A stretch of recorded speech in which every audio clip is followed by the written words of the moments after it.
Start the morning right with a cup of Vinyl Tap. Nothing beats the refreshing taste of a hot, warm mug of Vinyl Tap. Enjoy your podcast in liquid form today. Vinyl Tap. Enjoy responsibly. 2, 1. Vinyl Tap. I'm Jason. I'm Jason. I'm Jason. And we just listened to Bill Murray Presents the Hog Crankers Ball live by Bill Murray. The real Bill Bill Murray. Murray. Bill Murray OG. Bill Murray. Actual Bill Murray. Not to be confused with the comedian Bill Murray. No, this is the real Is it Bill Murray or is it Bill Murray or Yes, Murray the real Bill Murray. or Bile Murray? It's Bill Murray. Didn't you hear it? It said It's it Bill in the Murray. album a few times. It's Bill Murray. It's Bill Murray. And it is riffing on Bill Murray. You're riffing on as, Bill like, Murray, the the comedian. comedian. Apparently not. Actually, apparently it's just me no. riffing on it. But this literally is riffing. What was everyone's opinion on this? He's trying. I have a strong indication about Habibis. I like it personally. I I thought- think it is yeah, a go on, nice. I think it is a nice blend of two different styles of music, and it's very interesting. And it is sometimes done better in some songs than others. But this is kind of like a compilation of the hits since he started doing it. Because it's one guy, FYI, and he, I think, has improved as time has gone on. Right. I'd like to hear what two styles this is apparently a fusion between, but I just wanted to say first and foremost that for a live album by one guy, this is ridiculous in quality. Yeah, It sounds so Yes. good for a live album put on by one person. How do you do a live album? You can explain later. And I also wanted to say that post-hardcore songs featuring sax solos are something I can get behind. So this left me with a generally positive outlook. are you ready, babes? Oh, interesting. So, what did you think of the rest of the album, Tim? Before I launch in. Yeah, The rest of the album. Like, did you generally find this album good? From the titles, I was expecting something a lot more. I found it. I'm not sure. Good or bad? No, not really. It was just kind of there. I wasn't too engaged with it beginning to end. Something's got me. It's not because the songs dragged on. I know that that's an issue for me a lot. These songs, I thought, went for appropriate amounts of time. They're just, a lot of them, I think I was a fan of the sound to begin with, and then by the end I was like, okay, I've heard this. That's fair enough. I feel like And if That's a this is fair supposed to be like a compilation of his hits, then that kind of makes sense. That's what compilation albums tend to do. I marked at 1 minute 25 listening to Gradient. So exactly 23 minutes and 51 seconds into the album, I tried to turn it up so that I would start to enjoy it more. So for those of you playing at home, 23 minutes, 51 seconds is exactly the point that my ears were beginning to fatigue. I have a lot of That's interesting. thoughts about this.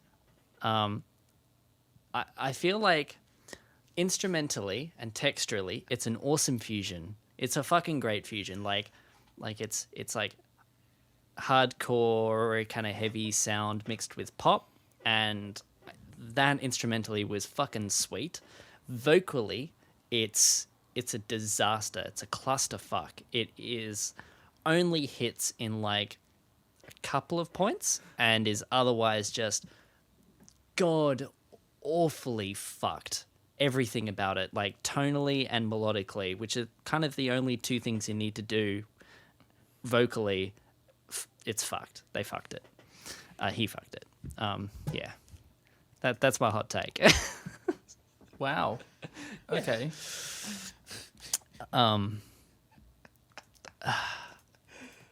Well, that's straight out the kettle then.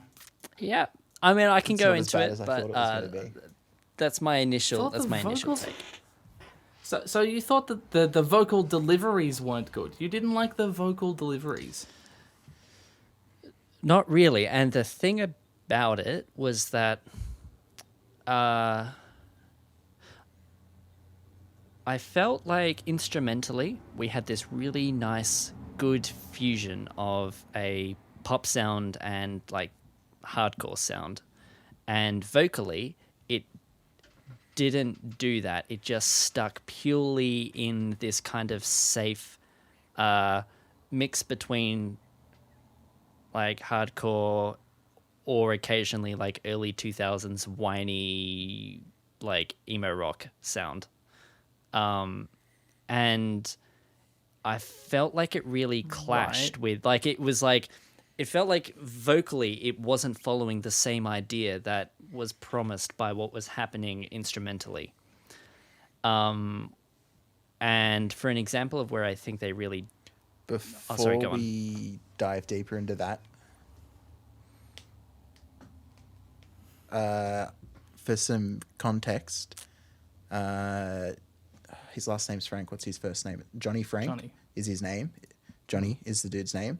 He has come out of, you know, that like pop goes punk kind of scene in the mid to late noughties. He kind of came out of one of those bands called Attack Attack.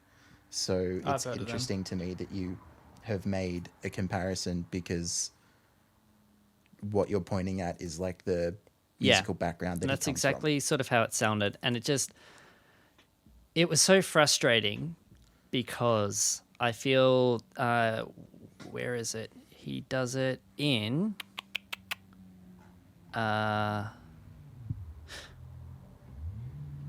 there's a song, I will find the song in a second, but he actually like commits to a chorus effect of like the auto-tuned, really produced voice with that kind of punk goes pop vocals, and it was awesome. That was such a good mix and such a great vocal sound, and it only happened once and was not there for any of it, and it was frustrating. Yep, Can I you sure point to where can. it I'm is? still just trying to buy time so that I can find it. Fluoride. I'll Fluoride write it in the sometime. Don't worry. That's Oh, fine. no. hard seltzer water. Yeah. Hard seltzer water, yeah. It's fluoride. It's I spelled see. wrong. I don't know if that was the Spotify Yeah, the thing or if vocals it's in that intentional, song, don't I fucking know. think. But yeah, titles are a thing, aren't they? Yeah. Really, The that was titles the we can one get. song that I wrote something negative about the vocals. You're saying complete backwards things to how I'm thinking, and this is so strange. I thought that the harmonies and like timings of the rhythms across the album were pretty simple, and then the melodies and vocal performances were strong. That was my general feeling across the album. I am flabbergasted. I am so not on the same page with you. I'm also befuddled, Okay, hear me out. utterly dumbfounded. As a man of harmonic culture, how can you live with 44 minutes of major second intervals and minor third intervals being the only things, and that fucking it's a pentatonic, right, that the melody sits in and never ever explores outside of? How can you of all people, Tim, you should be It's the one kind who of- like gets. It's on the ticket when you enter a genre like this. Is it? Because this is a fusion album. Yeah. This isn't. Yeah. It's a fusion of what? Post-hardcore Yeah. and pop. Two genres that are famously known for their complex modal mixture-based melodies that are never repetitive and nursery rhyme-ish. Isn't that so, Beebs? What are you talking always about? through composed. Yeah, okay, but Of course, this is pop melodies exactly at what least you'd expect. sometimes have interesting notes. Pop melodies at least occasionally add salt. Salt isn't even a spice, but these melodies don't even Sometimes. add salt. Sometimes, occasionally. Look, I You can had respect clarifiers it. in there. I can respect it, but I personally think it was trash.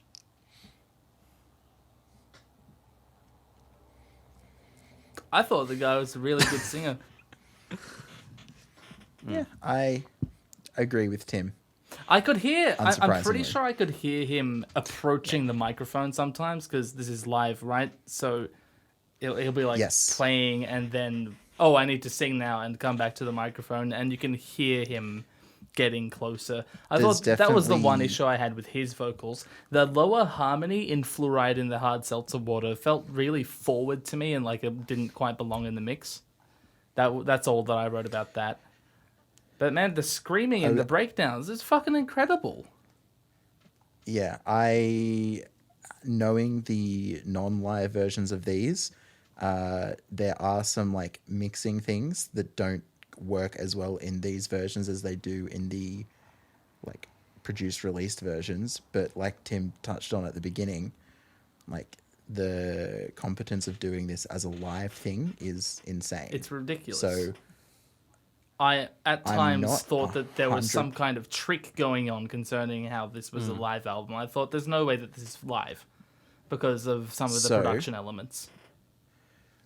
my understanding is, and I'm probably going to get it wrong because I don't know all that much, but this was released this year. I'm pretty sure it was like a live stream and then like kind of put into album package. So, and I could be wrong, but my understanding is that it's So it was like a live concert? stream. And so, yeah, like live stream kind of playthrough of this. I don't know exactly to what degree things were pre-programmed and mixed and what was being done live and wasn't, because just inherently with this like super pop, well-produced kind of style, there's always going to be pre-programmed stuff. But I still think even with that context, it's still stupidly well done for like a live performance. Production wise and like hog crank is performance wise, I want to give full credit because my gripe with the vocals is like a purely subjective kind of artistic choice thing in terms of how he And it's a compositional thing. in terms of how he delivered the vocals, fucking excellent. Like really, really good quality singer. Fucking screams amazingly, sings really, really well. Something I like, the drums were amazing. They were like, pop should have really crystal clear in your face drums because the pop sound and hot drums is like a fusion I didn't know I wanted. There you go. On the drums, I hadn't really noticed it before listening to it this time. I'm pretty sure there's a blend between like actual, like not necessarily live drums, but maybe live drums, but like an actual kit as well as like sampled auxiliary percussion.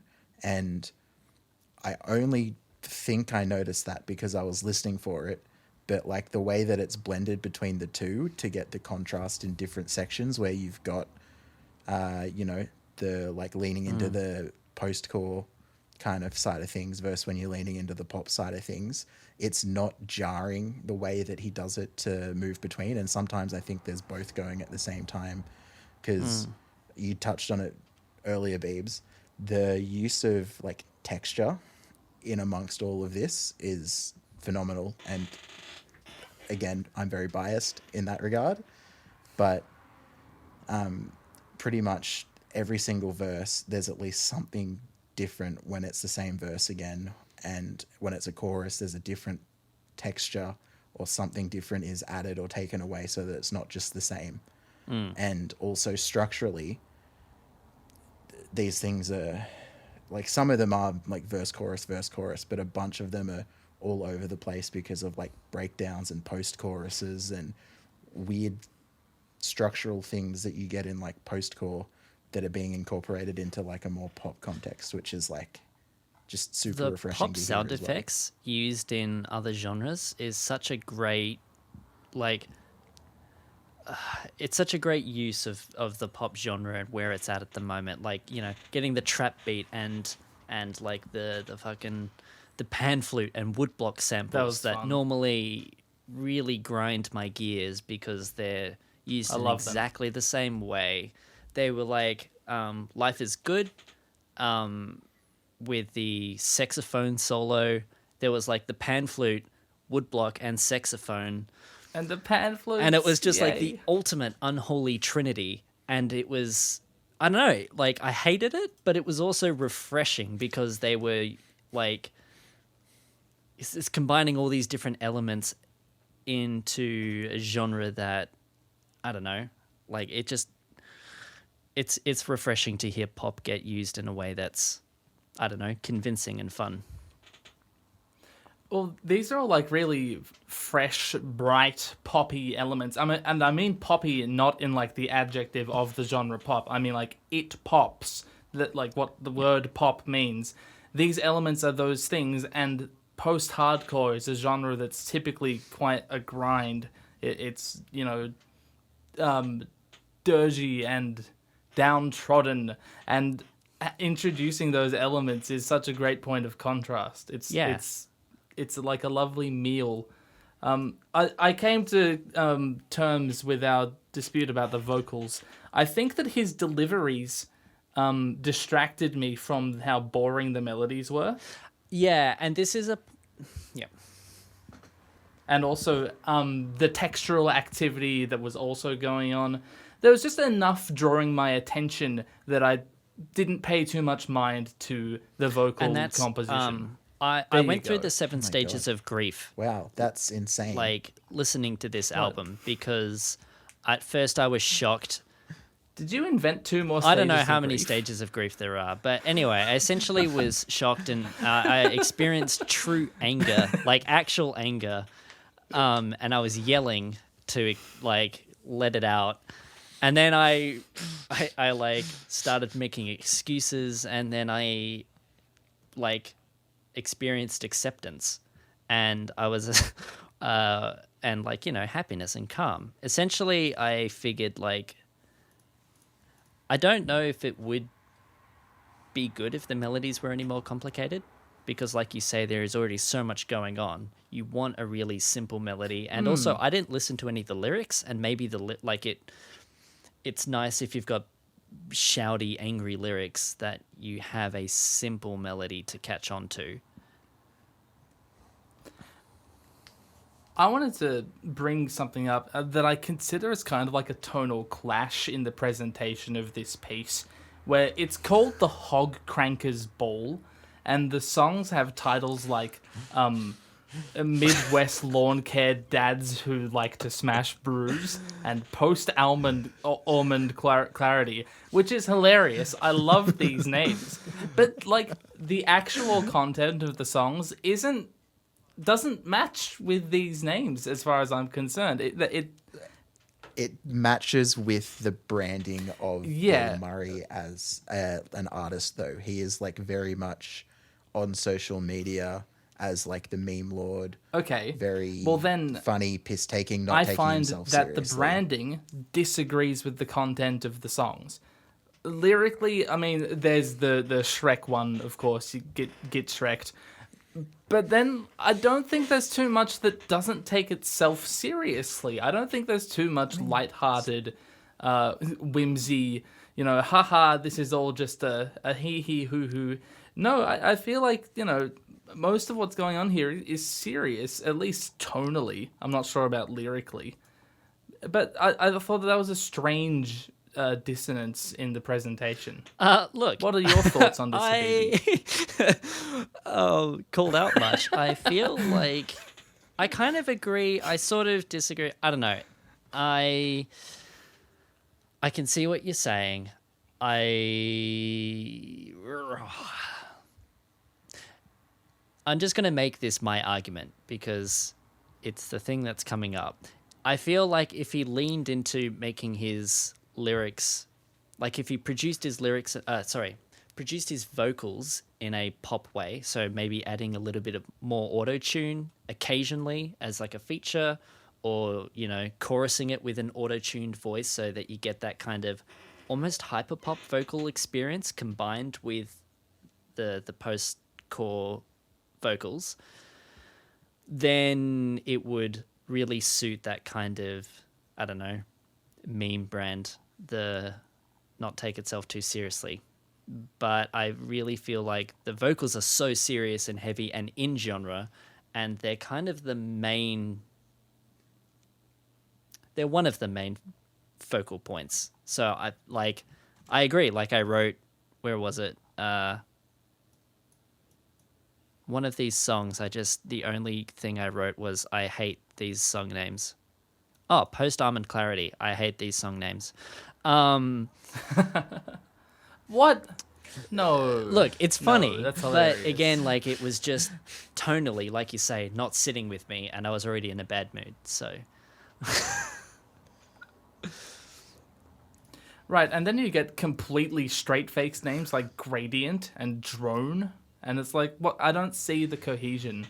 And like, I get that this So- is a compilation of years' worth of work, right, Jason? So that kind of adds up. Yep. But it's still strange from song to song. Yeah, the Gradient and Drone, as far as I'm aware, are older ones, and I think like it was kind of somewhat memey to begin with, but like the meme aspect of it has just been like amped up the more it's gone on. I mean, the guy's name is And Bill I'm Murray. pretty sure you can see that with like even just the album art across his discography. Yeah, like I don't think it doesn't completely, like I'm kind of borderline. I don't think it perfectly meshes, but also I don't think it's solely out of place, especially when like he's steering into it as hard as what he is, because like consistently across this, minus those two, it's pretty meme worthy titles. And you know, the Hog Cranker's Ball as the name of the album, having the something we haven't touched on is structuring it with the like transition little tracks. voiceovers and the transition tracks, I think is like a really nice thing to do. But even then, like the transition tracks, like the get Shrecked one, you know, using Minecraft music to transition I between was wondering if songs. that was actually Minecraft music or just sounded like I it. think it is. I can't remember if it's sampled or if it's like actually like just It does close to, sound exactly you know, like in- the piano in Minecraft. yeah. And then So maybe it's also, the you same know, sound font, I don't like know. my feelings have feelings. The intro to that is Anthony Thictano, you know, going on about damn boy, he thick boy, like that's the intro to that song. Do you know if the Like- Melon has seen this? If he's listened to this? I actually don't know. Like, I don't think Bill Murray is all that big, Right. like, relatively speaking. Like, he's definitely got a kind of like a cult following, from what I can tell. Like, the people who know about him absolutely, like, love and, like, worship what he does. But I don't think there's a lot of, understandably, not a lot of broad appeal. Because unless you like one or both of the genres kind of being blended together, you are probably going to get a bit of whiplash from one of them, or even just the like juxtaposition of them being together. Yeah, interesting. Or if you just don't like song titles that look like that. That is also true. Like the titles themselves can be very like, You know, Off-putting I for feel some. like to a I- lot of people, the All-Star thing would be like this weird, jarring, like, whoa, what's going on there? That's creative and new and fun. But again, it's so crazy how this has come up again so soon. Neil has ruined it. Like, it means nothing to me anymore. He made a whole album out of that Yeah. song. Yeah, I'm not surprised to hear that. Tim, do you have a favorite song? I don't. On the album? I cannot pick. I wanted to point out that Post-Almond Clarity has what I think is a Tears for Fears quote. It sounded like everybody wants to rule the world. And I thought that was interesting. And it had saxophone. Maybe that's my favorite one because I like the name so much. I don't have a Maybe. favorite. I'm just rolling I with that. genuinely think that That's fine. Fluoride in the Hard Seltzer Water was my favorite because the vocal treatment was just the vocal treatment delivered on what I was wanting, and everything else in this album was fantastic.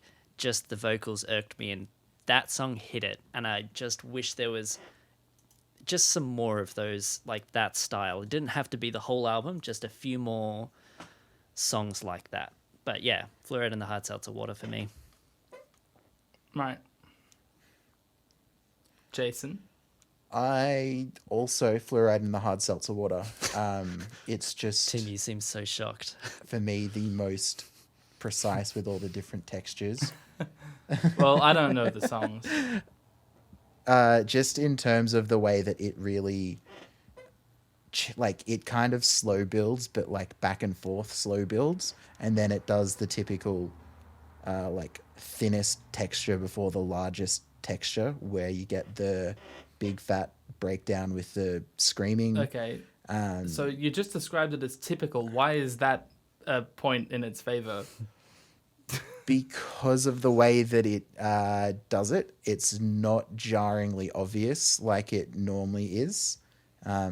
It's not like I can see what they've done there straight away. Like it was like a Bit cheeky. realization All as right. to, yeah, because they've got the line where it's, and no one does it better than the Macho Man Bilmuri, and then the like heavy bit drops. It's not just like thinning back to like a held note or something. Like they're drawing your attention to Right. a vocal line, and just in terms of the way that the drums are used is as well, in terms of how active and less active they are in like between verses and choruses. I don't know, it just hits something for me. Right. Well, keep Oh, cranking and, your hogs, sorry. everyone. Oh, sorry. Keep cranking your hogs. Sorry. The I'm also a sucker for the harmonizing of like a clean vocal line with like a screamed That vocal was cool. line. Yeah. And so like the first, like just the addition of harmonies of within each chorus, and then the final chorus being harmonized with a scream the entire time. Like I'm just an absolute sucker for that. So yeah, crank your hogs. Click to find out what else we've listened to this month. Click below to support the artist we just listened to. And don't forget to like and subscribe.